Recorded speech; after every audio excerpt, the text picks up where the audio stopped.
کیونکہ پاکی ناپاکی میں ہمارا اتنا دھیان نہیں ہوتا، اس لیے پھر ہمیں نبی علیہ السلام کی زیارت نہیں ہوتی۔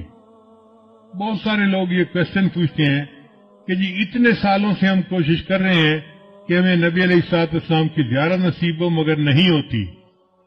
عام طور پہ جو ہم نے بزرگوں سے سنا ہے اس کی دو وجوہات ہوتی ہیں، ایک نگاہ ناپاک ہوتی ہے اور ایک بدن یا کپڑے ناپاک ہوتے ہیں، جس کی وجہ سے زیارت سے محروم ہو جاتے ہیں۔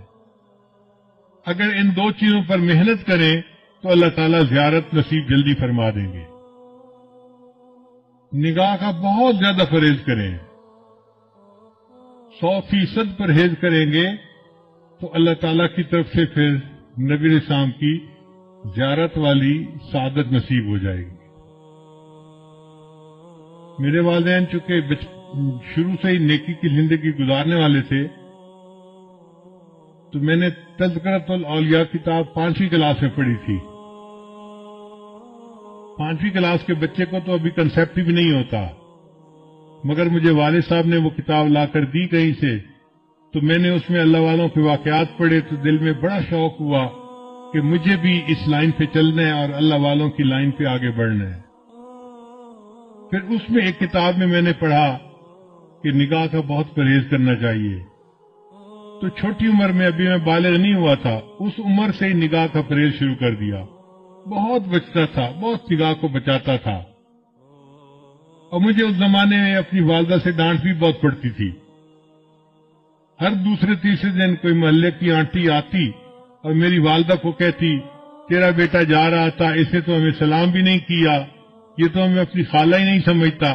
اور امی مجھے بلا لیتی تھی، بیٹا وہ تو نے اپنی خالہ کو سلام کیوں نہیں کیا، یہ تو میری کلاس فیلو تھی، یہ تو میری سہیلی تھی، ہم بچپن کی دوست ہیں، تم سلام تو کرتے۔ اور مجھے پتہ بھی نہیں ہوتا تھا کہ یہ آنٹی کہاں گزری تھی اور کہاں اس کو سلام کرنا تھا۔ تو میں آگے سے ایک بار کہتا تھا، امی آنٹی سے یہ پوچھو کیا میں نے اس کی طرف دیکھا تھا؟ تو جب امی پوچھتی تو پھر وہ آنٹی کہتی، ہاں یہ تو یوں کر کے چلتا ہے، سارے اس کا نیچے لگا ہوتا ہے، زمین کے علاوہ تو کچھ دیکھ نہیں رہا ہوتا، اس نے کہا اس کو۔ میں نے کہا امی مجھے یہ بھی نہیں پتا میرے پاس سے مرد گزرا ہے یا عورت گزری ہے، میں کس کو سلام کرتا؟ تب جا کے میری جان چھوٹتی تھی۔ لیکن اندر اندر مجھے بہت غصہ آتا تھا ان آنٹیوں پہ، سارا محلہ خالہ بنا ہوا ہے، سارا محلہ آنٹی بنا ہوا ہے، اور بس ان کو سلام ہی کرو چلتے ہوئے۔ لیکن نگاہ کی اتنی حفاظت کا بہت فائدہ ہوا۔ مجھے آتے جاتے جوتوں کی آواز سے پتہ چلتا تھا کہ قریب سے کون گزر رہا ہے۔ عام طور پہ مردوں کی جوتوں کی آواز اور ہوتی ہے اور عورتوں کے جوتوں کی آواز ڈیفرنٹ ہوتی ہے۔ اس سے اندازہ ہو جاتا تھا کہ قریب سے گزرا کون ہے، ورنہ کپڑا بھی نہیں دیکھتے تھے کہ قریب گزرنے والا کون تھا۔ کتنی نظر کی حفاظت کرنی ہوتی تھی۔ اس پر اللہ رب العزت نے پھر جو مہربانیاں کی وہ اب کیا بتائیں آپ کو۔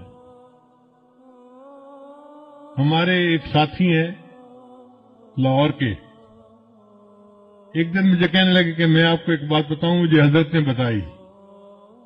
میں نے کہا بتائیں۔ کہنے لگے کہ حضرت نے مجھے بتایا کہ دیکھو اس وقت آپ کسی مسجد میں کھڑے تھے، آپ کی طرف اشارہ کر کے حضرت نے کہا کہ اس بچے کو اس وقت 100 سے زیادہ مرتبہ نبی علیہ السلام کی زیارت ہو چکی ہے۔ میں سن کے حیران ہو گیا، اور حیرت مجھے اس کی تھی کہ پتہ اس کو کیسے چلا۔ اس نے کہا جی کہ مجھے حضرت نے یہ بات بتائی تھی، شیخ نے یہ بات بتائی تھی۔